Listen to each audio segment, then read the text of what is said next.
Programme मध्य मुकाबले में खुशामदीद। मैं हूं रबिया एहसन और मेरे साथ मौजूद है रऊफ क्लास्टा। और आज के प्रोग्राम में जिन टॉपिक से हम बात करेंगे उससे सबसे पहले 6 जजेस के खत पर सुप्रीम कोर्ट में बड़ी समाअत। चीफ जस्टिस पाकिस्तान ने फुल कोर्ट बनाने का इंदिया दे दिया। ऐसे जाती हमले शुरू हुए कि जो बातें तसद्दुक जिलानी से मंसूब करके बहस की गई, मुझे उसका अफसोस हुआ। हमने खुद को तबाह करने का फैसला कर लिया है। अदलिया की आजादी पर कोई समझौता नहीं करेंगे। काजी फाइज ईसा के अहम रिमार्क्स। वजीर आजम चीफ जस्टिस मुलाकात किसके कहने पर हुई, दौरान समाअत अहम इंकशाफात शेयर करेंगे। इसके अलावा बात करेंगे धमकी आमेज खतूत का सिलसिला चीफ जस्टिस पाकिस्तान तक जा पहुंचा। इस्लामाबाद लाहौर हाई कोर्ट के बाद सुप्रीम कोर्ट जजेस को भी धमकी आमेज खतूत मौसूल। अचानक अदलिया के खिलाफ धमकी आमेज खतूत की वजह क्या है, इसके ऊपर बात करेंगे। इसके अलावा बात करेंगे Walton airport scandal. Civil aviation का एयरक्राफ्ट एसोसिएशन के खत पर रद्द अमल। खत में बयान किए गए तमाम इल्जामात को झूठ का पलंदा करार दे दिया। वॉल्टन एयरपोर्ट जगह कब किसने किसके हवाले की, सिविल एविएशन हुकाम का मौकिफ जानेंगे। इसके अलावा बात करेंगे पंजाब काबीना इजलास। गंदम की इमदादी कीमत 3900 रुपए फी मन मुकर्रर। झूठ बोलने और झूठे इल्जामात के कल्चर को बदलना होगा। वजीर आला पंजाब मरियम नवाज काबीना इजलास से खिताब। हत्या के इज्जत कानून तरमीम की मंजूरी के लिए जल्द पंजाब असेंबली में पेश करने का फैसला। ये कानून क्या है और इसकी जद में कौन कौन आ सकता है, इसके ऊपर बात करेंगे। हमारे साथ मौजूद हैं सीनियर एंकर पर्सन और तज्जियाकार मोहम्मद मालिक साहब। उनको वेलकम करेंगे। अस्सलाम वालेकुम मालिक साहब। जी अस्सलाम वालेकुम। मालिक साहब, बहुत शुक्रिया हमें वक्त देने के लिए। Starting from this new crisis, और जिसकी आज सो मोटो की पहली समाअत थी सुप्रीम कोर्ट में, ये एक बड़ा अनप्रेसिडेंटेड सा वाकया है, if I am not wrong. इसके ऊपर आपका कमेंट बड़ा ज़रूरी है कि कभी कोई ऐसा तारीख में रेफरेंस नहीं मिलता कि 6 जजेस या कोई भी जजेस हों, उन्होंने बाकायदा इदारों पर इल्ज़ाम लगाया हो और इस तरह का ख़त लिखा हो और फिर उसके ऊपर प्रोसीडिंग्स हुई हो। कोई इस तरह की नज़ीर मिलती है तारीख में? नहीं जी, ऐसी तो नहीं मिलती। ऑफ कोर्स जैसे आपने कहा अनप्रेसिडेंटेड चीज है, अनचार्टेड वाटर्स हैं जिसमें हम आ गए।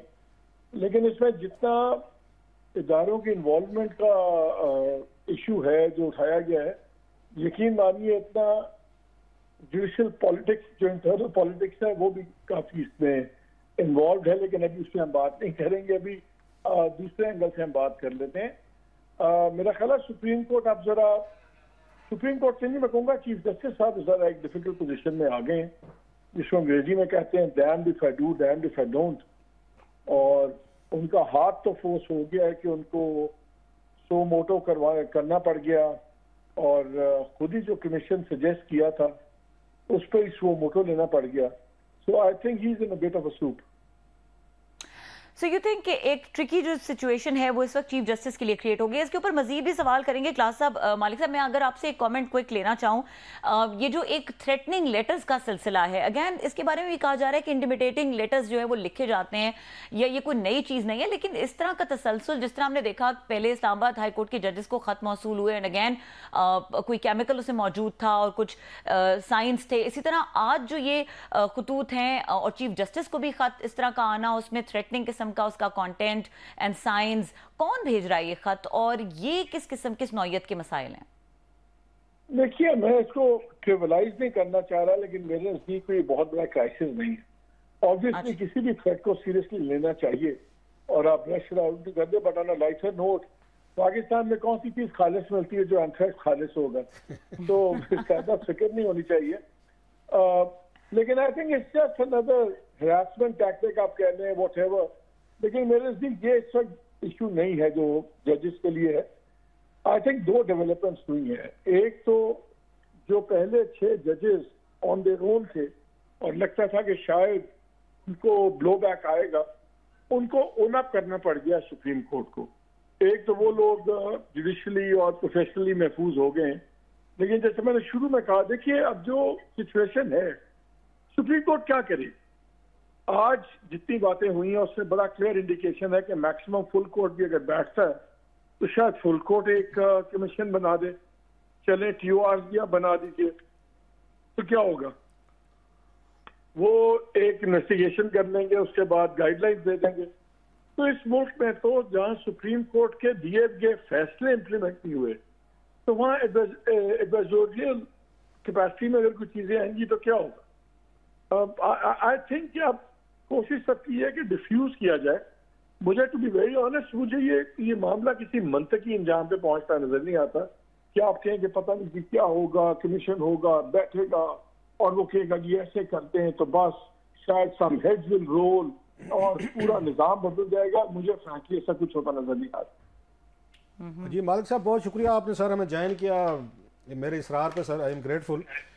आपने भी सर वो यकीनन ख़त वो पढ़ा होगा, मैंने सब लोगों ने पढ़ा होगा, उसमें एक बड़ी इंटरेस्टिंग चीज़ है सर जो जजेस साहबान ने लिखा है। उन्होंने कहा जनाब क्योंकि शौकत सदकी साहब जो हैं वो पब्लिक ये फोरम पे उन्होंने कहा था कि मुझे जनरल फैज़ आए थे और मुझे प्रेशराइज करने की कोशिश की थी और फिर उन्हें हटा दिया गया मिसकंडक्ट के नाम पे।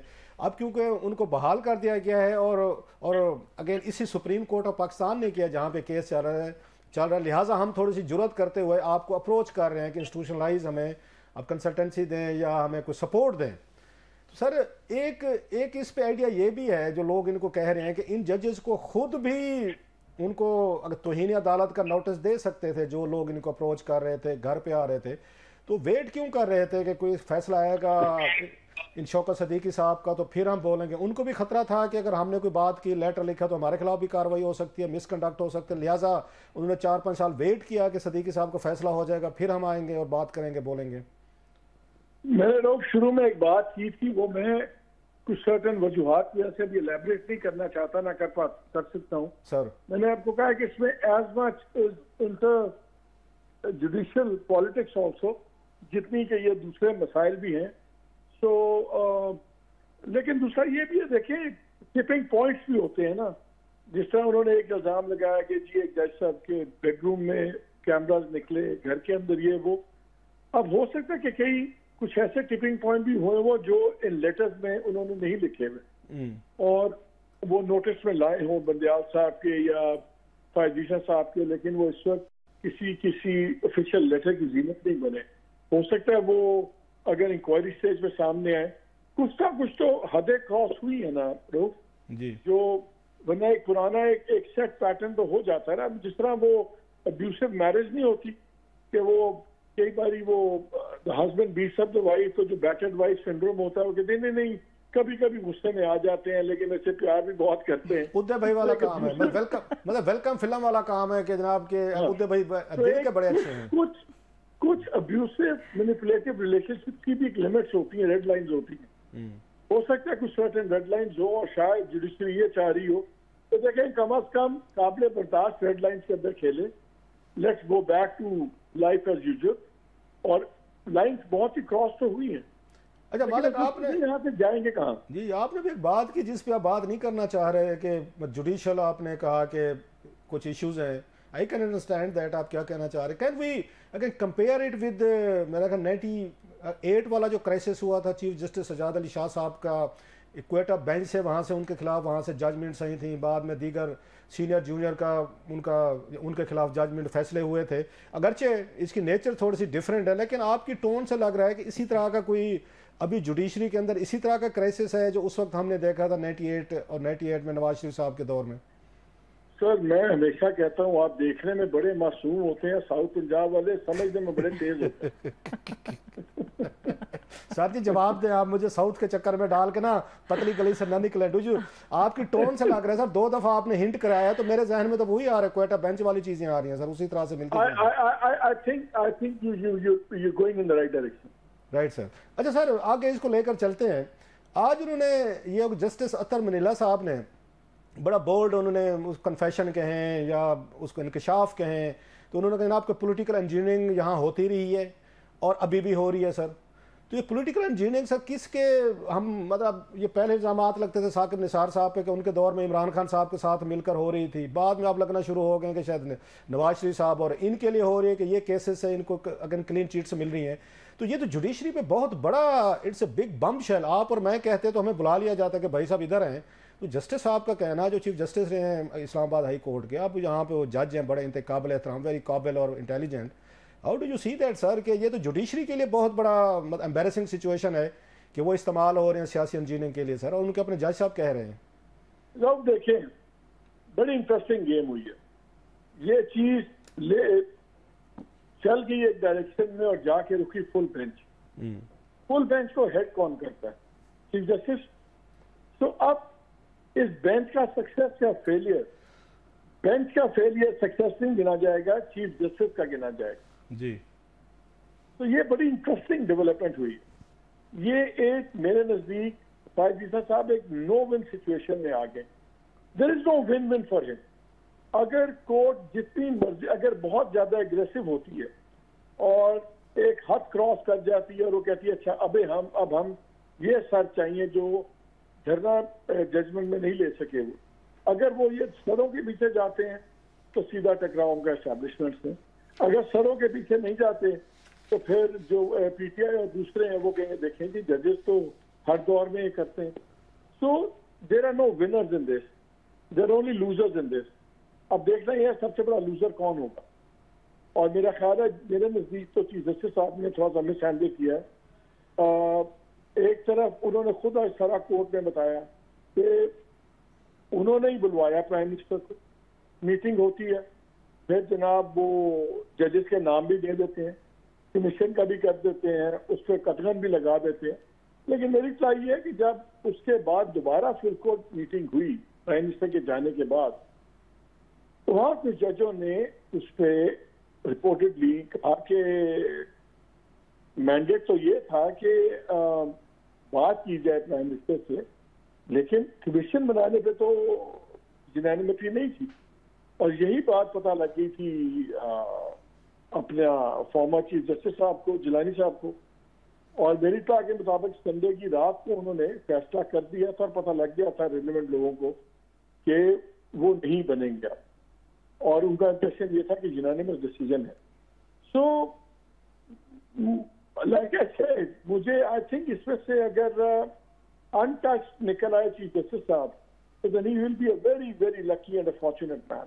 अच्छा सर, ये बताइएगा मालिक भाई कि ये बात तो सब मानते हैं कि जनाब के ये जो इल्ज़ामात लगे हैं बड़े सीरियस नेचर के हैं और ये कोई राज भी नहीं है, मतलब लोगों को पता था कि इस तरह के इन्फ्लुएंसेस होते हैं, इल्ज़ामात लगते थे, पॉलिटिकल पार्टीज लगाती थी, कभी मरियम नवाज, कभी नवाज शरीफ साहब, कभी इमरान खान साहब, कभी जरदारी साहब, बिलावल, ये सारे अदलिया के हवाले से मुख्तलिफ उन पर इल्ज़ामात लगते रहते थे कि मैनेज हो रही है जुडिशरी या उसके साथ मैनूवर किया जा रहा है या इन्फ्लुएंस किया जा रहा है। ये कुछ सीक्रेट नहीं था। लेकिन लेटर का आना, जजेस का कंफर्म करना, इट्स बिग न्यूज़। वो हम आगे इस चीज़ को देख रहे हैं। अब आप अगर ये बात तो सारे मानते हैं कि इस इल्ज़ाम की किसी ना किसी फोरम पे इसकी इन्वेस्टिगेशन होनी ज़रूरी है। वो आप अगर जुडिशरी खुद कर ले या अपना 3 रुकने कोई मेंबर कोई एक अलहदा कमीशन बना दें, या ये कोई जेटी बना सकते हैं जैसे नवाज शरीफ साहब के नहीं, आज आपने चीफ जस्टिस साहब की बात नहीं सुनी। चीफ जस्टिस साहब ने बड़ा कैटेगोरिकल कहा, उन्होंने कहा देखें हम नहीं चाहते कि पुलिस, FIA या नैब वगैरह इस पर मैटर को इन्वेस्टिगेट करे, बल्कि कोई ऐसी शख्सियत होनी चाहिए जो मामले की और जुडिशरी सेंसिटिविटीज को समझती हो। तो वो तो उधर ही जाएंगे कमीशन की तरफ। लेकिन why this is different is कि हमेशा विक्टिम्स का हमें पता होता था। होता ये था आप विक्टिम थे तो मैं गवाह था, कोई विटनेस और होता था। ये पहली बार ही हुआ है कि जजेस ने जब लेटर लिखा तो उसमें वो विटनेस भी खुद है और विक्टिम्स भी खुद है। इसलिए ये बड़ी खतरनाक एक डेवलपमेंट हुई है। अच्छा मालिक, अभी आपने तसद्दुक़ हुसैन जिलानी साहब की बात की। लोग कहते हैं वो जेंटलमैन है, शरीफ हैं, और उनके नाम पे ज़्यादातर कंसेंसस भी था। उन्होंने भी अपनी कंसेंट दे दी थी हुकूमत को। हुकूमत तो कह रही कि हमने लॉ मिनिस्टर साहब भेजे थे, उनसे मिले थे, उन्होंने उनसे TORs भी डिस्कस की, बिल्डिंग का भी पूछा मुझे दफ्तर कहाँ देंगे, वो तो राजी हो गए थे। तो अब ये पता चल रहा है जो काजी साहब ने आज कहा है वहाँ सुप्रीम कोर्ट में कि एक बैकलैश आया है, क्रिटिसिज्म आई है इस पर ट्विटर पे, सोशल मीडिया के बाद, जिसके बाद वो चीफ जस्टिस साहब जो है ना वो पीछे हट गए। सो क्या एक चीफ जस्टिस को एक पब्लिक प्रेशर में आना चाहिए, या वो समझते हैं अगर मैंने कंसेंट दी है, बड़ा अहम एक इशू है इस वक्त के, अगर हमारे 6 जजेज लेटर लिख रहे हैं और सुप्रीम कोर्ट या हुकूमत मुझे कह रही है तो मुझे सामने आना चाहिए। तो अगर तसद्दुक़ जिलानी साहब इतने वीक निकले हैं कि आप पे भी ट्विटर पे बहुत सारी बातें आती हैं, मेरे पे सबसे ज़्यादा आते हैं, हम भी ट्रोलिंग फेस करते हैं, लेकिन फिर भी सच आपकी जो भी बात है हमारे नज़दीक हम करते रहते हैं। एक चीफ जस्टिस को इतना वीक होना चाहिए कि उन पर 5-6 ट्वीट्स हो जाए, 2-4 उन पर वीलॉग हो जाए, एक जो शोज हो जाए वो बैकआउट कर जाए सारे इतने अहम मामले से। सर मेरा ख्याल है to be fair to him, I think उनका जो सबसे बड़ा जो लोगों से बात हुई है उनके करीब और दूसरे कह रहे 2 बड़ी वजूहत थी उनके फैसले की। एक तो उनको पहले तासुर ये था कि ये सुप्रीम कोर्ट की यूनानिमस डिसीजन थी कि कमीशन बनना चाहिए। एक तो जब उनको ये पता चला कि यूनानिमस नहीं थी तो ये उनके लिए बहुत बड़ा एक फैक्टर था कि यार ये तो फिर अगर सुप्रीम कोर्ट यूनानिमस नहीं है, तो उनको पता था कि कमीशन करेगा, जो भी करेगा उस पर काफी लिखेंगी। उनका ख्याल था कि पूरी सुप्रीम कोर्ट खड़ी भी है उनके पीछे। जब उनको ये पता लगा तो that was the biggest I think deciding factor for him. आप रिटायर्ड चीफ जस्टिस को छोड़ें, अगर सिटिंग चीफ जस्टिस इस बार पहले खुद कमीशन देते हैं और फिर उसी कमीशन को तबाह कर देते हैं सुओ मोटो लेके, तो जो सिटिंग चीफ जस्टिस अगर मीडिया और सोशल मीडिया का प्रेशर नहीं ले रहा और जो फैसले बिल्कुल पॉइंट्स ऑफ लॉ पे होने चाहिए, अगर वो पॉइंट ऑफ पॉपुलैरिटी या अनपॉपुलैरिटी पे हो रहे हैं, तो भैया किसी रिटायर्ड चीफ जस्टिस से क्या गिला करना। मतलब आप ये कह रहे हैं पावर भी कोई नहीं है। मालिक आप ये कह रहे हैं कि मतलब हमारा सोशल मीडिया जो है ये स्टेट इंस्टीट्यूशन से सबसे ज़्यादा मतलब it's larger than life now, कि वहाँ पे जो फैसले होंगे वो सोशल मीडिया किया करेगा कि नहीं मैं ये नहीं कह रहा रऊफ, मैं ये कह रहा हूँ मैं ये रऊफ कह रहा हूँ कि सोशल मीडिया से वही घबराता है जिसके अपने क्लोजेट में स्केलेटन वरना क्या है, गालियां निकाल ले, जितनी मर्जी गालियां निकाल ले। आपको पता है, आप तो फिर भी रिएक्ट करते हैं। मैं तो सोशल मीडिया को मैं तो इम्पोर्टेंस इसलिए नहीं देता कि बात ये आपको पता होना चाहिए आपका खड़े में, वरना अगर सोशल मीडिया की बेसिस पे डिसाइड करना है या मीडिया पे, देखिए ये बाद में बातें होती हैं जब जो बड़े फैसले जिन्होंने करने होते हैं कर लेते हैं, जब अपनी मर्जी के फैसले होते हैं कर लेते हैं, जब नहीं करने होते और शायद सूट नहीं करते तो फिर आप कभी सोशल मीडिया पे डाल देते हैं, कभी मीडिया पे डाल देते हैं। अच्छा मालिक एक बात बताएं, जो असल खबर है इस्लामाबाद में, सर असल खबर तो इस्लामाबाद में ये चल रही है, जो टेनर पोस्टिंग की बात हो रही है चीफ जस्टिस की ऑफिस की जी, उस पर बात होनी चाहिए ना, उस पर क्यों नहीं क्लैरिटी आ रही। हाँ। अच्छा मालिक ये बताया, अभी आपने कहा कि तसद्दुक़ हुसैन जिलानी साहब ने, वेरी जेंटलमैन, उन्होंने कहा कि कंसेंसस नहीं था मेरे फैसले पे लगाने पे, लिहाजा वो राजी नहीं थे, जो उनके करीबी ज़राए आपको बता रहे हैं। तो जब ये चीफ जस्टिस थे तो इनके सारे फैसले जो होते थे, जो अनाउंस होते थे, वर्डिक्ट सारी कंसेंसस के साथ होती थी या 3-2-4-4-1, मतलब जुडिशरी में तो हमेशा डिवीजन रहती है, एवरीबॉडी हैज ए अगर माइंड, अगर 7 जजेस में से 15 में से अगर 8 जजेस ने कहा नहीं जनाब उनको रख लें और 7 ने कहा जी नहीं जनाब नहीं होने चाहिए, तो अक्सरियत तो उनके साथ थी, इसी वजह से तो उनका नाम भेजा गया। सो क्या उनके दौर में सारे फैसले कंसेंसस से होते थे? ये तो डिफरेंस ऑफ ओपिनियन तो हर जगह रहता है, हर फैसले में होते हैं 3, 4, 5, 6। सर देखिए, एक सर्विंग जज के पास जो पावर्स हैं, जो उसकी अपनी वजन है, और एक रिटायर्ड का बड़ा फर्क होता है। अगर आप भी उनकी जगह होते, आप कहते हैं यार मैं क्यों इस कंट्रोवर्सी में घुस रहा हूँ। और सर आप तो मदर इंस्टीट्यूशन, मालिक भाई एक मिनट सर, आप इतने बड़े एडिटर रहे हैं, मेरे एडिटर हैं, न्यूज़ में रहे हैं, आप उसमें ट्रिब्यून में रहे हैं, आप अगेन आपने चैनल्स को हेड किया हुआ है। सर आप मुझे बताएं, मीडिया को आपने 35-40 साल दिए हैं, मीडिया ने आपको बनाया है, आपने मीडिया को बनाया, हमारे जैसे लोगों को आपने ग्रूम किया। सर अब कल को आपका वही मदर मीडिया जो है, आपको मदर इंस्टीट्यूशन एक बहुत बड़े क्राइसिस में आ जाए, स्कैंडल में फंस जाए, आपको कहा जाए मालिक साहब आए और प्लीज इसको इन्वेस्टिगेट करें, 5-6 चीजें, इसकी रिस्पेक्ट और प्रेस्टीज का मसला, आप कहते हो सॉरी जेंटलमैन मैं तो नहीं आता, मेरी अपनी इज्जत खराब होगी। सर आप तो, मैं तो नहीं समझता कि आपको साइड लाइन पे बैठ जाना चाहिए यार, मैं इस चक्कर में नहीं पड़ता। Let me elaborate. सर आप और मैं बाहर बैठे हुए हैं और हम एज आउटसाइडर्स बैठ के हम एनालिसिस कर सकते हैं। मेरा एनालिसिस है कि ये बात कहीं भी नहीं जाएगी, ये बात गुफ्तम सिस्टम वाला काम होगा, हाई प्रोफाइल होगा, नहीं होगा। आपका ख्याल है कि जो बंदा इस मुल्क में खुद चीफ जस्टिस रहा हुआ है, जिसने दिखाई जुडिशियल प्रोसेस को देखा है, जिसने पावर गेम्स देखी हैं, उनका अपना एनालिसिस नहीं होगा। हो सकता है उनको अंदाजा हो गया होगा कि जिस तरह चीजें फ्लक्स में है, इस कमीशन का बनना कुछ नहीं है, और उन्होंने सोचा होगा अगर एक चीज का एक मंतकी अंजाम नहीं होना या उसकी मीनिंगफुल एक नई चीजें होंगी जिनका फायदा हो, तो फिर उन्होंने सोचा होगा ठीक है यार, फिर बदबक में घुसने की जरूरत क्या है। चले मालिक भाई, thank you very much.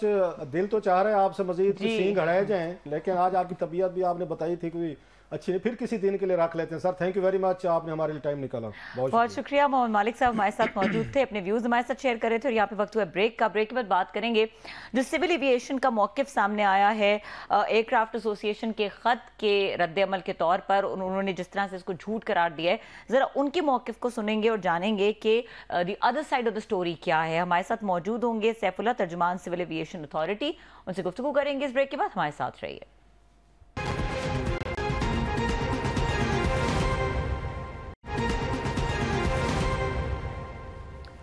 Welcome back. और हमारे साथ मौजूद हैं सैफुल्लाह साहब, तर्जुमान सिविल एविएशन अथॉरिटी। उनको वेलकम करेंगे। अस्सलाम वालेकुम सैफुल्लाह साहब। जी वालेकुम अस्सलाम, बहुत शुक्रिया जी मुझे यहाँ दावत। बहुत शुक्रिया फॉर ज्वाइनिंग अस। सैफुल्लाह साहब, क्लासेस साहब, आप प्लीज ओवर टू यू, आप इसको जरा। जी सैफुल्लाह साहब, बहुत शुक्रिया आपने ज्वाइन किया सर। सर आपने भी वो ये खबर देखी भी होगी, सुनी भी होगी सर, कि ये वाल्टन एयरपोर्ट के हवाले से कि ये खबरें आ रही हैं, ये पहले भी आई थी सर इमरान खान साहब के दौर में, कि इसको क्लोज किया गया है और इसको अगर डिफरेंट पार्टीज़ हैं उनको इसके प्लाट्स दे दिए गए हैं, डिगिंग की गई। थोड़ा सा बताएंगे ये कब शुरू हुआ और किस दौर में इसको सर क्लोज किया गया और कब इसकी ट्रांजैक्शंस हुई, ज़रा बैकग्राउंड देंगे सर बिफोर प्रोसीडिंग फर्दर ये क्वेश्चन सर। जी बिल्कुल। देखें, सबसे पहले तो मैं ये बता दूं कि पाकिस्तान सिविल एविएशन अथॉरिटी जो है वो एक फेडरल एंटिटी है और works under the federal government orders. It can not do such actions, ये इस जैसे वाल्टन एयरपोर्ट के हवाले से, कि ये हम अपने तई कोई एक्शंस नहीं ले सकते। बल्कि बैकग्राउंड का आपने कहा तो वाल्टन एरोड्रोम जो है ये जाहिर है कि 1930-40 की दिहाई में ये बना और उस टाइम जाहिर है ये शहर से बाहर था। लेकिन उसके बाद ये जब शहर फैल गया और जाहिर है अब सूरत हाल हो गई है वो बहुत रिस्की हो गई थी एविएशन सेफ्टी के हवाले से, और कुछ ऐसे वाकयात हुए मॉडल टाउन और फेरोजपुर रोड के ऊपर कि ये इसकी जो एविएशन सेफ्टी वो कॉम्प्रोमाइज हो रही थी। और इसी वजह से फेडरल गवर्नमेंट ने जो है ये फैसला किया कि इसको यहाँ से इसको एक कमेटी भी बनाई गई बोर्ड ऑफ ऑफिसर्स की, जिन्होंने इन्वेस्टिगेट किया और उन्होंने फाइंडिंग्स पेश की फेडरल गवर्नमेंट को, जिसके बाद ये फैसला हुआ कि जी इस फैसिलिटी को, चूंकि ये has become risky to the populace around the Walton aerodrome, तो इसको शट डाउन किया जाए। तो ये अप्रैल मई 2021 की बात है जी। और इसके खिलाफ जो भी ये जनरल एविएटर्स हैं वाल्टन एरोड्रोम पर थे, ये उस वक्त लाहौर हाई कोर्ट भी गए, और लेकिन लाहौर हाई कोर्ट ने जो है वो फेडरल गवर्नमेंट का जो फैसला था इसको शट डाउन करने का, उसको अपहोल्ड किया कि भाई ये वाकई एक एविएशन सेफ्टी रिस्क है जिसको मजीद ऑपरेट नहीं किया जा सकता। तो ये सारी जो चीज है ये एक जुडिशियल स्क्रूटनी के में रही है। और फिर जनरल एविएटर्स जो हैं उनको अलामा इकबाल, उन्होंने कहा जी हमें अलामा इकबाल इंटरनेशनल एयरपोर्ट, उस पे आते हैं, फर्दर आते हैं। तो ये जब ये सारा इसको वो किया गया, फिर आपने कोई बिजनेस मॉडल बनाया कि जितनी ज़मीन है, ये पहले ये बता सकेंगे कितनी टोटल यहाँ पे ज़मीन है सर, फिर इसके ज़मीन का इस्तेमाल आपके जहन में क्या है कि बिजनेस हब बनाया जाए वहाँ पे, और ज़मीन जो है बिल्डर्स को या कंस्ट्रक्टर को या हाई रेज जो हैं वो बिल्डिंग्स बनाई जाएँ। तो ये थोड़ा उसकी डिटेल देंगे कि आपका क्या प्लान था? जी उसमें ये है, जैसे कि मैंने पहले अर्ज की कि ये पंजाब गवर्नमेंट जो है उन्होंने फिर ये फेडरल गवर्नमेंट को अप्रोच किया इस सिलसिले में कि ये जो वाल्टन की जो जमीन है ये इस एरोड्रोम की, ये पंजाब गवर्नमेंट के हवाले कर दी जाए, यानी Lahore central business district development authority जो है जो पंजाब गवर्नमेंट के उसके हवाले कर दी जाए। और फिर फेडरल गवर्नमेंट ने जो है वो पाकिस्तान सिविल एविएशन अथॉरिटी को डायरेक्शन दे दी कि ये आप इनके हवाले कर दें ये जमीन। और फिर उसी वक्त एक कमेटी भी बनाई गई जिसने ये भी फैसला किया कि ये 48 और 52% के ऊपर जो है ये मॉडल जो बिजनेस का मॉडल है जो है ये उसमें जो ओनरशिप जो है कह लें आप 52% civil aviation 48% government of Punjab, उसके उस मॉडल पे ये इस पे यहाँ पर जो ये Lahore central business district development authority ने यहाँ पे उनको दे दी गई। और फिर ये कितने एकड़ है सर, इसकी जमीन कितने एकड़ है सर, कोई एनी आइडिया?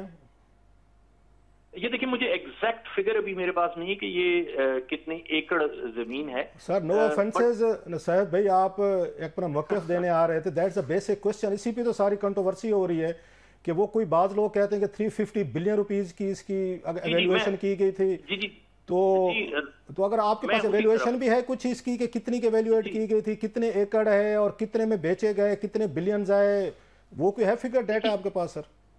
नहीं देखिए इसमें ये जो क्वेश्चन है ना कि ये बेची गई है और ये ऐसा कुछ हुआ नहीं है। तो क्या हुआ ये किसी को जी मैंने जैसे कि अर्ज की कि ये जो पंजाब गवर्नमेंट थी इसने अप्रोच किया फेडरल गवर्नमेंट को और हमें कहा गया सिविल एविएशन को कि आप ये लैंड जो है इनको दे दें और वहां पे ये लोग डेवलपमेंट करेंगे, Lahore central business district development authority जो है।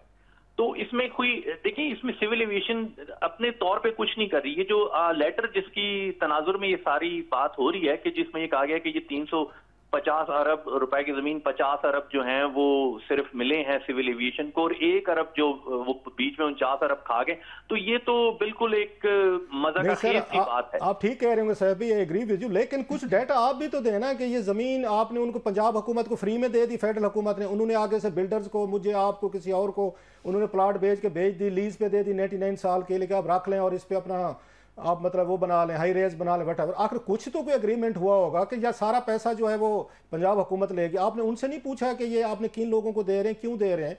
कुछ तो डाटा होगा ना सर, कितनी जमीन है, कितने में बिकी, किस किस को किस लीज पे दी गई। It was a national asset. Walton आपको पता है ये तो वो सेंटर है जहाँ पे अगर क्या में पाकिस्तान के वक्त ये सारे हमारे वहाँ से अगर मुसलमान माइग्रेंट जो है वो यहीं पे आए थे, तो वाल्टन की तो बहुत बड़ी अहमियत है सर। सो आई होप कि you might have the data कि ये चीजें किसके पास किधर गई हैं सर।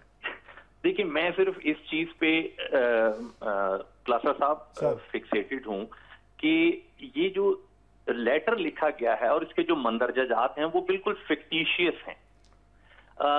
मैंने जैसे कि अर्ज की कि ये Lahore central business district development authority के हवाले कर दी गई, और आप एक तरह से सही कह रहे हैं कि हमने जैसा कि हमें मनवन कहा गया हमने उनके हवाले कर दिया। और जो कहा सर, उस वक्त प्राइम मिनिस्टर इमरान खान साहब थे, उनकी कैबिनेट का फैसला था कि सारा उठा के, जी बिल्कुल, सारा उठा के अगेन उस्मान बुज़दार साहब की हुकूमत को दे दें, उस्मान बुज़दार साहब काला करें, चिट्टा करें, किसी को बांटें, मुगल बादशाहों की तरह दे दें। मतलब है आप लोगों पे दबाव था कि आप उनको दे दें। पंजाब हुकूमत बिलियंस ऑफ रुपीस का एसेट है, इतना बड़ा एयरपोर्ट था आपके लिए सर।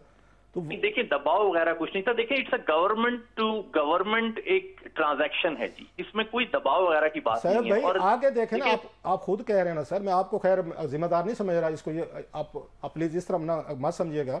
मैं ये कह रहा हूँ कि आगे वो तो बिजनेस कर रहे हैं ना, उन्होंने तो आगे प्लाट दिए किसी को, उनको लीज दिया है, उनके साथ एग्रीमेंट किए हैं, और आपकी जमीन थी, आपका एयरपोर्ट था, आपसे लेके उन्होंने पंजाब को दिया, और अब आपको पता भी नहीं है सर कि ये सारी जमीन, ये सारी डीलिंग वीलिंग, पैसे आए ना आए, किधर गए। फिर आप कह रहे हैं सारी चीजें फिक्टिशियस है लेटर में, तो उसका काउंटर तो हमने सर को बताया ना कि कितने मैं वही अर्ज कर रहा हूँ क्लासा साहब कि हमारा देखिए सिविल एविएशन का मकसद है कि एविएशन से रिलेटेड एक्टिविटीज जो हैं उनको सेफ्टी के रूह से देखा जाए और बेहतरीन मुहैया की जाए जो भी सहूलियात हैं सेफ्टी के हवाले से। इसीलिए यहाँ से इस फैसिलिटी को मुरीदके में ट्रांसफर किया गया है और वहाँ state of the art facility है। जब ये प्रपोजल आई थी, आप लोगों से इस पे यकीनी तौर पर कमेंट्स लिए गए होंगे इस समरी पे के, और आपकी जो मेरे ख्याल कमेंट्स है वो बहुत इंपॉर्टेंट होंगे, उसी पे फैसला होने था।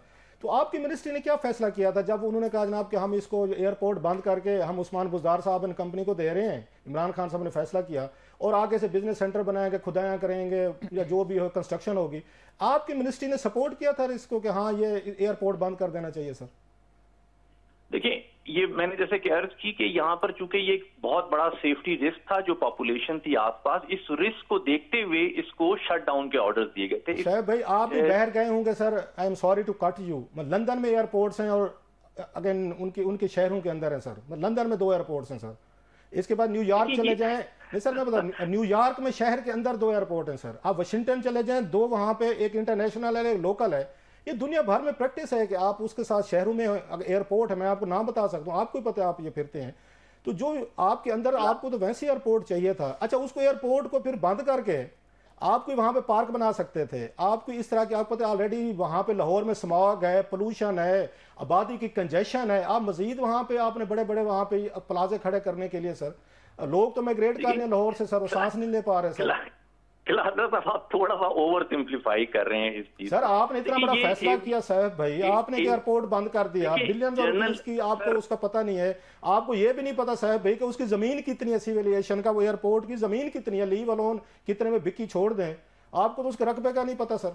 साहब भाई सर देखें, अगर रकबे का नहीं पता, देखें ये बिकने का, तो यही तो मैं कह रहा हूं कि उसमें कोई बिकने का सर आंसर नहीं है इसमें। और देखिए ये जनरल एविएशन से रिलेटेड एक्टिविटीज थी, यहाँ पे स्टूडेंट्स यहाँ पे जहाज उड़ा रहे होते थे, तो ये एक एहतमाल तो रहता था जिसकी वजह से कि इसको जो शट डाउन करना पड़ा। आपको डाटा है कि एक्सीडेंट हुए वहां पे, जो वहां पे सीख रहे थे एयरपोर्ट यूज हो रहा था, यानी खुदा ना खास्ता कोई वहां पे एक्सीडेंट हुए इसी एयरपोर्ट से जहाज उड़ाए गए सीखने के लिए? एक्चुअली 2 एक्सीडेंट दो एक्सीडेंट हुए थे। एक मॉडल टाउन में जहाज जो है वो नियर क्रैश सूरत हाल थी, और एक फिरोजपुर रोड पर कोई इस तरह का वाकया हुआ था। तो देखिए ये एक मुसल्लमा हकीकत है कि ये एक रिस्क था एविएशन सेफ्टी का। और देखिए क्लासरा साहब इन सब को वहां पर for 1 year free of cost schools को जो है वहां पर लेके जाएंगे, और इन स्कूल्स ने अंडरटेकिंग दी लाहौर हाई कोर्ट में कि वंस मुरीद के इज कंप्लीटेड तो हम वहां चले जाएंगे। साहब भाई एक और साहब, जब हुकूमत का दबाव आएगा तो सारे लोग करेंगे, हुकूमतों का कौन ठहर सकता है कि वो कहें जी हम नहीं होने देंगे। सर ये बताएं, इस पर सबसे बड़ा एतराज जो था इसका एनवायरमेंटल था कि एनवायरमेंटल इश्यूज होंगे। Lahore is already in the grip of massive आपके पोल्यूशन के प्रॉब्लम है, स्मॉग है, 3-3 4-4 महीने लोग सांस नहीं ले सकते। आपके पास कोई क्लियरेंस थी इस प्रोजेक्ट की कि हाँ जी इस पे आप यहाँ पे हाई रेज बना दें, इसको खुदायाँ करें, सीमेंट सरिया इसको ठोक दें और 40-40 मंजिला बना लें? आपने कोई उससे क्लियरेंस ली थी सर इन लोगों ने कि हाँ ठीक है कि इस पे बिजनेस एक्टिविटीज हो सकती हैं? जी किसने ली थी क्लियरेंस? सॉरी सर, जब इस तरह के प्रोजेक्ट्स किए जाते हैं जहां पे कंस्ट्रक्शन इन्वॉल्व हो बहुत सारी, तो उस पे आपको वहां एनवायरमेंटल स्टडीज करानी पड़ती है, क्लियरेंस लेनी पड़ती है कि हाँ ये एनवायरमेंट के लिए फ्रेंडली है। इस तरह की स्टडी आपने करवाई थी इसको क्लोज करने और ये आगे ट्रांसफर करने से पहले? सर देखिए ये तो एक जरा जनरल सा क्वेश्चन हो गया जी। बिल्कुल ऑफ कोर्स जो भी तामीरात होती हैं वो उनकी एक एनओसीज जारी होती हैं और उसके बाद वो ली जाती हैं। और हम अभी तो ये तो नहीं कह रहे कि कोई बहुत बड़ी बिल्डिंग्स हैं जिसकी वजह से उनको खतरा था, लेकिन कहने का मकसद ये है कि चूंकि वो एविएशन एक्टिविटीज जो हैं वो बिल्कुल इतनी आबादी बढ़ गई है और वो वहां पे स्टूडेंट्स चला रहे होते हैं, सीख रहे होते हैं, तो ये इस तरह की फैसिलिटीज जो हैं ये शहर से बाहर ही अच्छी लगती हैं। ठीक है, बहुत शुक्रिया सैफुल्लाह साहब, आपका पॉइंट आ गया है। यहाँ पे वक्त हुआ है ब्रेक का, और ब्रेक के बाद कंक्लूडिंग रिमार्क्स लेंगे क्लासेस साहब से। हमारे साथ रहिए।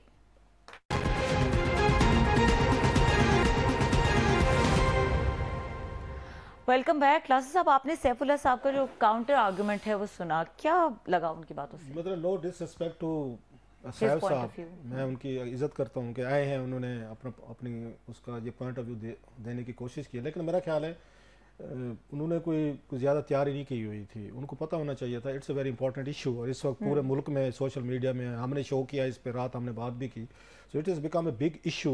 तो उस पर तैयारी उनकी पूरी होनी चाहिए थी। मतलब मैंने कभी दुनिया में नहीं सुना, हो सकता है मैं गलत हूँ, मैं थोड़ा सा इस पर रिसर्च भी कर लूँगा, कि कभी कोई एयरपोर्ट हो उसको बेच दिया गया हो और किसी पार्टी को कि इस पर आपने दुकानें बना लो या इस पर कोई आप बिल्डिंग खड़ी कर लो। आपके हर शहर में 2 अदद आपको चाहिए होते हैं। आपको इस पर डिटेल में हम जाएंगे, इट्स लग रहा है कि इसमें बहुत कुछ चीज़ें हैं, निकल के हम इसको फर्दर फॉलो अप करेंगे, स्टोरी को मरने नहीं देंगे, we will continue to follow it up. हम कल भी करेंगे इस पर प्रोग्राम, एक और करें, कुछ और चीज़ें लाएंगे नए आपके साथ। ठीक है, बहुत शुक्रिया क्लासेस साहब, और यहाँ पे प्रोग्राम का वक्त खत्म हो गया। देखने के लिए शुक्रिया, इजाजत दीजिए, अल्लाह हाफिज।